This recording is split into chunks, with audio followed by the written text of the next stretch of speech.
I was dying, and my son was making sure of it. Every morning at exactly 9 o'clock, Marcus would arrive with that loving smile and a cup of tea that was slowly killing me. The Tuesday morning started like any other. I was sitting in my favorite kitchen chair, the one by the window where I could watch the cardinals at my bird feeder, when Marcus knocked on my door. He had that same concerned smile he'd been wearing for months, carrying a steaming mug of that special herbal tea he'd been bringing me every single day. "Morning, Mom," he said, setting the cup down on my placemat. "Diane found this new blend online. It's supposed to be even better for your arthritis." I should have trusted my instincts. Something about the way he watched me take that first sip, the way his eyes followed the cup to my lips, should have triggered every alarm bell in my head. But this was Marcus, my baby boy, the son I'd raised alone after his father died. The same little boy who used to crawl into my bed during thunderstorms. 20 minutes later, I was on my kitchen floor. The world tilted sideways without warning. My hands started shaking so violently, I couldn't grip the table to steady myself. The room spun like a carnival ride, and a burning sensation spread through my chest and down my arms. I remember thinking this was it. This was how I would die, alone on the cold linoleum where I'd made thousands of meals for my family. Hey, beautiful soul, before we dive in, show some love with a like, tap subscribe, and tell me, where in this big, beautiful world are you watching from? My neighbor, Mrs. Chen, found me 2 hours later when I didn't answer her usual morning call. She said I was barely conscious, mumbling incoherently about the tea, about Marcus, about something being wrong.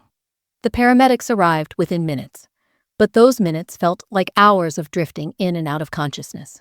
At Mercy General Hospital, Dr. Harrison ran test after test, blood work, urine samples, neurological exams. I kept telling him about the tea, about feeling sick for months, about the strange sweet taste I'd been ignoring. He listened with the kind of serious attention that made my stomach drop even before he delivered the news. "Mrs. Thompson," he said, pulling a chair close to my hospital bed, "I need to ask you some difficult questions. The tests show you've been poisoned." The words hit me like a physical blow. Poisoned. Not sick, not old age, not the natural decline I'd been accepting for months. Someone had been deliberately trying to kill me. "It's ethylene glycol, doctor," Harrison continued, his voice gentle but firm. "Antifreeze. Someone has been giving you small, measured doses over an extended period. This isn't accidental exposure, Mrs. Thompson. This is attempted murder." The room went silent, except for the beeping of machines. My mind raced through the possibilities. But there was really only one person who could have done this. Only one person who had access to my kitchen, my food, my daily routine. Marcus. My son had been slowly poisoning me for months, watching me deteriorate, pretending to care while he methodically tried to kill me. The same hands that I'd held as a child, the same voice that used to tell me he loved me every night, had been delivering death to my doorstep, one cup of tea at a time. As I lay in that hospital bed, staring at the ceiling tiles, I realized the most devastating truth of all. This wasn't a moment of madness or a sudden decision. This was calculated, planned, systematic. My own son had been trying to murder me, and he'd been doing it with a smile on his face. Lying in that hospital bed, my mind drifted back to the beginning, to when Marcus was everything good in my world. It's funny how betrayal makes you question every memory, every moment you thought was real love. Marcus came into this world during a blizzard in January 1979. Robert drove through 3 feet of snow to get me to the hospital. And when our son finally arrived, he looked up at me with these enormous brown eyes that seemed to hold all the wisdom in the world. Robert cried harder than I did. "He's perfect, Josie," he whispered. "Our perfect little boy." For 12 years, we were a complete family. Robert worked construction, I was a nurse at the children's hospital, and Marcus was the center of our universe. Every Friday night was pizza and movie night. Every Sunday, Robert taught Marcus to throw a baseball in our backyard. I can still hear their laughter echoing through the house. Then, Robert's heart gave out at 42. One minute he was fixing the kitchen sink, joking about how I'd have to call a real plumber next time. And the next minute, he was gone. Just like that, our perfect little world shattered into a million pieces. Marcus took his father's death harder than I did, if that was possible. He stopped talking for weeks, refused to eat, and clung to me, like I might disappear too. The grief counselor said it was normal. The children process loss differently. But watching my 12-year-old son carry that kind of pain broke something in me that never fully healed. So I made a decision that would define both our lives. Marcus became my entire world. I worked double shifts, sometimes triple shifts, to keep us afloat and save for his college fund. I gave up dating, gave up my own social life, gave up everything that didn't directly benefit my son. When other nurses went out for drinks after work, I rushed home to help with homework. When friends invited me to weekend getaways, I chose Marcus's baseball games instead. And he was worth every sacrifice. Marcus excelled in school, stayed out of trouble, and grew into a young man who made me proud every single day. He called me every morning before school, every afternoon when he got home, and every night before bed. Even in college, even when his friends probably thought he was a mama's boy, he never missed our daily phone calls. "You're my best friend, Mom," he used to say. "You and me against the world, right?" After college, Marcus got a job at the insurance company and moved into an apartment just 15 minutes from my house. He came over every Sunday for dinner, helped with yard work, and brought me flowers on my birthday and Mother's Day. When I had pneumonia 3 years ago, he took vacation days to take care of me, sleeping on my couch and making sure I took my medication. I thought I'd raised the perfect son. I thought our bond was unbreakable. Then Diane entered the picture. She was sophisticated in ways I'd never been, with her designer clothes and her MBA and her family money. She spoke about wine and art and places I'd never traveled. When Marcus brought her to Sunday dinner, I could see how she looked at my simple pot roast and outdated furniture. Not with disgust, exactly, but with the kind of polite tolerance wealthy people reserve for quaint, provincial things. At first, I tried to like her. I really did. I asked about her work, complimented her outfits, and made her favorite desserts when they visited. But something in her eyes stayed cold, calculating. She smiled at all the right moments, said all the right things, but I never felt like she actually saw me as a person. I was just an obstacle, something to be managed. The changes in Marcus were subtle at first. The daily phone calls became every other day, then twice a week, then just Sundays. The spontaneous visits stopped. When I mentioned feeling lonely, he'd suggest I make some friends my own age, instead of offering to visit more often. I should have seen the warning signs. A mother should know when she's losing her son. The tea ritual began 6 months before I ended up in that hospital bed, and I was actually touched by it at first. Marcus showed up at my door on a rainy Tuesday morning with a small gift bag, and that boyish grin I remembered from his childhood. "Mom." "Diane spent hours researching natural remedies for arthritis," he said, pulling out a beautiful ceramic mug and several packets of loose tea. "She feels terrible about how much pain you've been in lately." I was genuinely surprised. Diane had never shown particular concern for my health before, and her sudden interest in helping me felt like an olive branch. Maybe I'd been too quick to judge her. Maybe she was trying to connect with me the only way she knew how. "This is so thoughtful," I said, examining the exotic-looking tea blend. "What's in it?" "All natural herbs," Marcus replied quickly. "Turmeric, ginger, some other things I can't pronounce.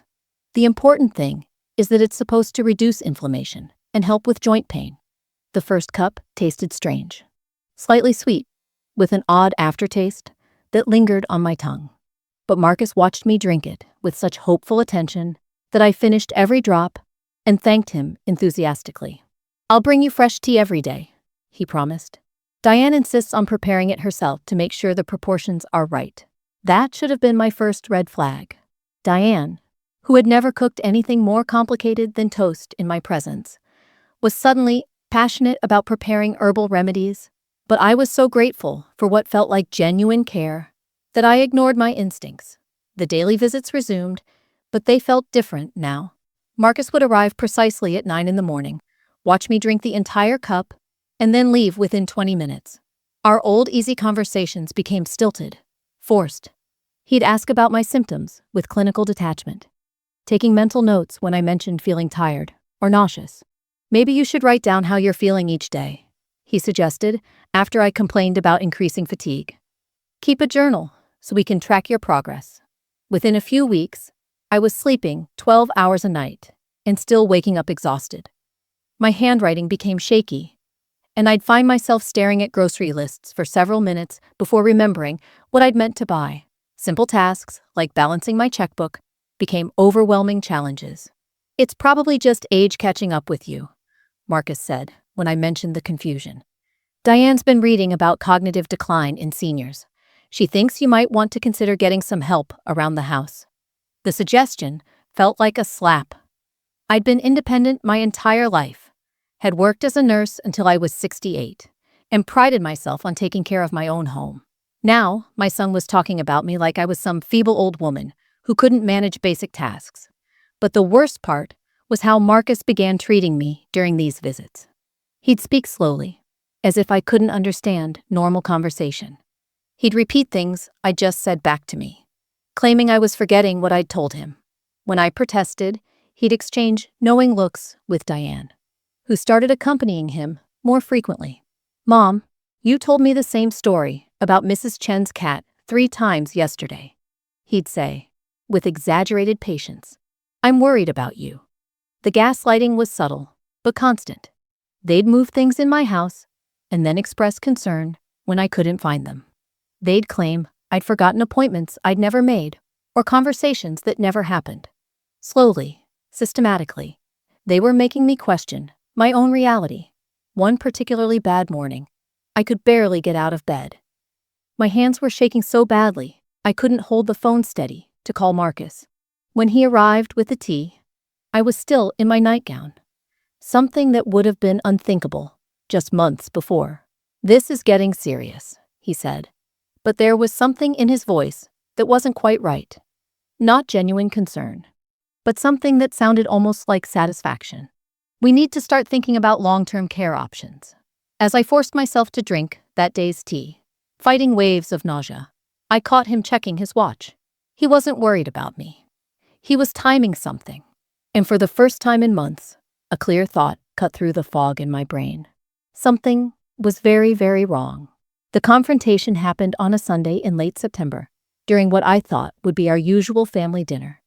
Marcus and Diane arrived together, and I'd spent the entire afternoon preparing Marcus's favorite meal. The same pot roast and mashed potatoes I'd been making for him since he was a child. But something felt off from the moment they walked in. Diane kept checking her phone, barely touching her food, while Marcus seemed nervous, fidgeting with his napkin and avoiding eye contact. I was struggling to follow the conversation, my thoughts feeling thick and sluggish after that morning's tea. That's when Diane's phone rang. "Oh, it's my sister," she said, stepping into the living room. "I should take this." I was clearing the dessert plates when I heard her voice carry from the other room. She wasn't trying to be quiet. Maybe she thought the confused old woman wouldn't understand or remember what she was hearing. "The whole situation is almost over," Diane was saying, her voice cold and calculating. "Marcus says she's getting worse every day. More confused, more dependent. The old bat can barely function anymore." I froze, my hands gripping the edge of the kitchen counter. "Once we get her declared incompetent, Marcus will have power of attorney," she continued. "Then it's just a matter of time. The house alone is worth $400,000, and that's not counting her savings. We'll be debt-free and can finally start our real life." The words hit me like physical blows. Old bat, declared incompetent. Just a matter of time. My legs nearly gave out as the horrible truth crashed over me. When Marcus came into the kitchen, I was still standing there, shaking. "Mom, are you okay? You look pale." "I heard her," I whispered. "I heard what Diane said about me." His face went white, then red. "Mom, I think you're confused again. Diane was just talking to her sister about work. Don't lie to me, Marcus." The words erupted from somewhere deep inside me. "She called me an old bat. She's planning to have me declared incompetent so you can get my money." "That's not what happened," he said, but his voice was shaking now too. "You're having another episode. This is exactly what we've been worried about." "I know what I heard," I shouted. "Your wife is a gold-digging manipulator who's turned my son against me, and you're too blind to see it." The mask dropped completely then. Marcus's face twisted with rage, and for a moment, I saw a stranger standing in my kitchen. "How dare you?" he hissed. "Diane is my wife, and she's been nothing but patient with you. She's the one who researches treatments for your arthritis. She's the one who found that special tea to help you feel better. Choose your words carefully, Mom," he continued, stepping closer. "If you can't respect my wife, then maybe we need some serious distance. Maybe you really do need professional care if you're going to start making up stories and attacking the people who love you." The ultimatum hung in the air like poison. Apologize to the woman who was plotting against me, or lose my son forever. "I won't apologize for speaking the truth," I said quietly. Marcus grabbed his coat and Diane's purse. "Then you're a bitter, jealous old woman who can't stand that someone else comes first in my life now. We're done here." They left me standing in my kitchen, surrounded by the remnants of what I'd thought was a family dinner. But the worst part was yet to come. The next morning, Marcus arrived with my tea, as if nothing had happened. The hospital room was quiet except for the steady beeping of machines and the distant murmur of voices in the hallway. After Dr. Harrison left me alone with the devastating news, I stared at the ceiling tiles and felt something inside me break completely. My son had been trying to kill me. The words kept echoing in my mind, but they felt impossible, like trying to accept that gravity had suddenly stopped working. This was Marcus, the little boy who used to make me paper flowers and bring me breakfast in bed on Mother's Day. The teenager who held my hand during Robert's funeral and promised he'd always take care of me. The man who called me his best friend for 30 years. But as I lay there in that sterile white room, my nursing training kicked in, despite my emotional turmoil. I started connecting dots I'd been too trusting to see before. The timing of my symptoms coincided exactly with when Marcus started bringing the tea. The way he always insisted I drink every drop, sometimes bringing a second cup if I didn't finish the first. How he'd grown impatient when I mentioned feeling sick, as if my suffering was inconvenient rather than concerning. The most chilling realization was how methodical it had been. Antifreeze poisoning mimics, natural aging, confusion, fatigue, loss of coordination. To anyone watching, including me, it would look like a 72-year-old woman simply declining. No one would question it. No one would investigate. I thought about all those mornings when Marcus watched me drink that tea with such focused attention. I'd interpreted it as love, as a son caring for his mother's health. But he'd been watching for symptoms, monitoring my deterioration like a scientist observing an experiment. The grief hit me in waves. I wasn't just mourning my own near death. I was mourning the son I thought I knew. Had any of it been real? The phone calls, the Sunday dinners, the "I love you, Mom" at the end of every conversation. Or had I been living with a stranger, wearing my son's face for years? I called my sister Margaret in Florida, my hands shaking as I dialed. When she answered, I could barely speak through my tears. "Josie, what's wrong? You sound terrible." "Marcus has been poisoning me," I whispered. "He's been trying to kill me, Maggie." The silence stretched so long, I thought the call had dropped. Then, I heard her sharp intake of breath. "What are you talking about? That's impossible. Marcus loves you more than anything." But, as I explained everything, the tea, the symptoms, the hospital tests, the overheard conversation, I heard her shock transform into horrified understanding. "Oh my God, Josie, the money. It's about Robert's life insurance and the house, isn't it?" Margaret had always been the practical one, the sister who saw people's motivations clearly. She helped me think through what I knew. Marcus was drowning in debt from his wedding and new lifestyle with Diane. He'd been asking pointed questions about my will and finances. The timing of everything pointed to a plan that had been months in the making. "You can't go back there," Margaret said firmly. "Not to that house, not to him. They've already tried to kill you once." But I wasn't thinking about going back. I was thinking about something else entirely. Something that surprised even me with its cold clarity. I wasn't going to confront Marcus. I wasn't going to scream or cry or demand explanations. I was going to disappear. 43 years as a nurse had taught me about human nature, about the difference between people who make mistakes and people who make choices. Marcus hadn't made a mistake. He'd chosen to kill his mother for money, chosen to watch me suffer, chosen to lie to my face while poisoning my tea. As I sat in that hospital bed, something shifted inside me. The grief was still there, but underneath it was something harder, colder, a survival instinct I'd never had to use before. I wasn't going to be a victim anymore. I was going to be a ghost. The nurse thought I was sleeping, but I was planning. Over the next 3 days in the hospital, while Marcus called repeatedly, asking when I'd be discharged, I set my trap. First, I asked Dr. Harrison to preserve samples of my blood and urine as evidence. Then I called the one person I trusted completely. My attorney, James Mitchell, who'd handled Robert's estate years ago. "James, I need you to come to the hospital quietly," I whispered into the phone, "and bring documents for a new will." When he arrived that evening, I explained everything. His face grew darker with each detail. "Josephine, we need to call the police immediately." "Not yet," I said. "I need evidence of their plan, not just the poisoning. Help me disappear first." James understood. Within 24 hours, he'd arranged for my assets to be transferred to an irrevocable trust, with Margaret as the trustee. My house would be sold, the proceeds donated to the Elder Abuse Prevention Foundation. Marcus would inherit nothing but my old furniture and the knowledge that I'd outsmarted him. But I needed one final piece of evidence. On Thursday, I called Marcus from the hospital. "Honey, I've been thinking about what you said, about needing professional care. Maybe you're right." His voice perked up immediately. "I'm so glad you're being reasonable, Mom. Diane found a really nice facility that specializes in memory care. Before we do anything permanent, I want to update my will," I continued. "Make sure everything is in order for you. Can you bring the papers from my desk drawer?" "Of course, Mom. I'll take care of everything." The next morning, Marcus arrived with flowers and my will documents, playing the part of the concerned son perfectly. What he didn't know was that I'd activated the voice recorder on my phone, hidden under my blanket. "I've been thinking about what you said about my condition getting worse."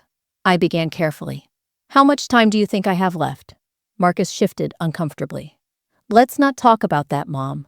Let's focus on getting you the care you need." "I just want to make sure you're taken care of," I pressed. "All those years of sacrifice, working double shifts to put you through college. I want to know it meant something." "It did, Mom. It meant everything." His voice was gentle, loving even. The same voice that had been delivering poison to my door for months. "I'm going to leave you everything," I said.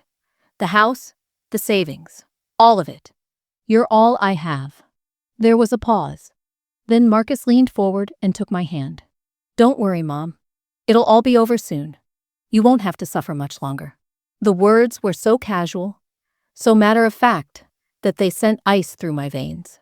But I had what I needed. That night, after Marcus left, I discharged myself against medical advice. Margaret had driven up from Florida and was waiting in the parking lot with her car running.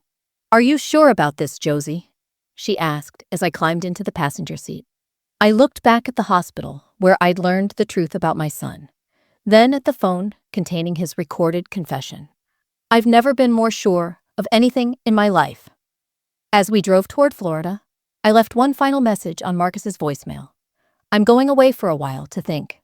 Don't try to find me." The first 24 hours of silence must have felt normal to Marcus. After all, I'd been getting increasingly confused and unreliable, according to his narrative. But by the second day, when my phone went straight to voicemail and I didn't answer my door, I could imagine his growing panic. Margaret showed me the progression of his messages on my phone, which I'd deliberately left behind on my kitchen counter. We listened to them together from her sunny Florida living room, and it was like watching a mask slowly slip away. Message 1, Day 2. "Hey Mom, just checking in. Hope you're feeling better. Call me back." Message 5, Day 3. "Mom, I'm getting worried. Mrs. Chen says she hasn't seen you. Are you okay?" Please call me. Message 12, day 4. Mom, this isn't funny anymore. I'm coming over with my spare key if you don't answer your phone. That's when he found my note. The one I'd left on the kitchen table next to the remaining tea samples I'd secretly collected. The note was simple. Gone to visit Margaret. Need time to think. Don't try to find me. But Marcus wasn't stupid. He would have seen those tea samples, labeled and dated in my neat nursing handwriting. He would have known immediately that I'd figured out what he'd been doing. The messages after that discovery were different. Desperate. Angry. Revealing. Mom, I know you're upset, but we need to talk. There's been a misunderstanding. Diane had nothing to do with this. She doesn't even know about the tea ingredients. Mom, please. I never meant for you to get that sick. It was supposed to be gradual. Peaceful. That last message made Margaret gasp. He's confessing on your voicemail. He's panicking, I said, surprised by how calm I felt. People make mistakes when they panic. The breaking point came on day 6. Marcus had clearly been trying to reach me through every possible channel. My doctor, my neighbors, even calling Margaret's house, though we'd changed her number years ago so he couldn't find us. His final message was 23 minutes long. He was crying, alternating between begging and blaming, his voice breaking as he tried to explain the unexplainable. I never wanted to hurt you, Mom. You have to believe me. Diane said it would be better this way, that you wouldn't have to suffer through getting old and sick. We were trying to spare you the pain of losing your independence. Then the anger crept in. But you always had to be in control, didn't you? Always had to make everything about you. Even when I found someone to love, you couldn't stand not being the center of attention. Do you know what our life has been like? Living paycheck to paycheck because I spent my 20s taking care of you instead of building a career. Diane's family thinks I'm a loser because I can't even afford to take my wife on a proper honeymoon. And you're sitting on $400,000, living in that house by yourself, being selfish with money that should be helping your son build a life. The mask was completely off now. The manipulation, the gaslighting, the slow poisoning. It had all been about money and resentment that had been building for years. But the most chilling part came at the end. You can't hide forever, Mom. I know you're not as sick as you were pretending to be. I know you've been playing games, collecting evidence, thinking you're so smart. But I'm still your son. I'm still the only family you have. Eventually, you'll have to come home. Margaret and I sat in stunned silence as the message ended. He still thinks he can manipulate you, she said quietly. He still thinks I'm the same woman who sacrificed everything for him, I replied. He doesn't understand that person is gone. Within hours of that final message, Margaret's doorbell rang. It was the police, following up on a missing person report Marcus had filed. When they saw me, healthy and clearly there by choice, they seemed puzzled. Ma'am, your son is very worried about you. He says you're not well and may be confused. I smiled and handed them a flash drive containing Marcus's recorded confession and the lab results from my tea samples. Officer, I think there's been a misunderstanding about who's confused. 8 months later, I'm sitting on Margaret's screen porch, watching pelicans dive for fish in the Gulf of Mexico. The Florida sun has turned my skin golden, and I've gained back the 15 pounds I lost during those months of poisoning. My hands are steady, my mind is clear, and for the first time in years, I wake up excited to see what the day will bring. Marcus was sentenced to 12 years for attempted murder. Diane divorced him before the trial even began, claiming she knew nothing about his plans. She moved back to Connecticut with her family's money, leaving Marcus to face the consequences alone. The irony isn't lost on me. He destroyed his relationship with his mother for money that disappeared the moment he got caught. I never went to the trial. My recorded confession and the physical evidence were enough for the prosecution, and I had no desire to see my son in handcuffs, sitting at a defendant's table. Some people called it cold, but I called it necessary. I'd already grieved the son I thought I knew. The man who tried to kill me was a stranger. The hardest part wasn't the betrayal itself, but accepting that I'd raised someone capable of such calculated cruelty. For months, I dissected every parenting decision, every sacrifice I'd made, wondering where I'd gone wrong. Did I love him too much? Not enough. Did my devotion somehow create a man who felt entitled to everything I had? Margaret helped me understand that I couldn't take responsibility for Marcus's choices. You gave him everything good in yourself, Josie, she said one evening as we walked along the beach. What he did with that was up to him. I've started volunteering at the senior center here, leading a support group for elder abuse survivors. It's heartbreaking how common my story is. Adult children stealing from aging parents, manipulating them, even harming them for inheritances they feel entitled to.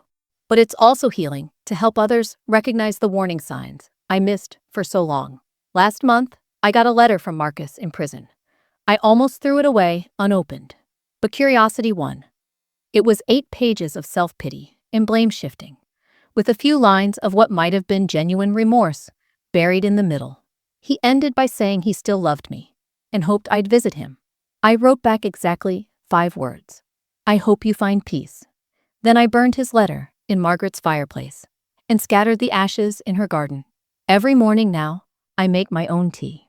Earl Grey with honey, served in a simple white mug I bought at the local thrift store.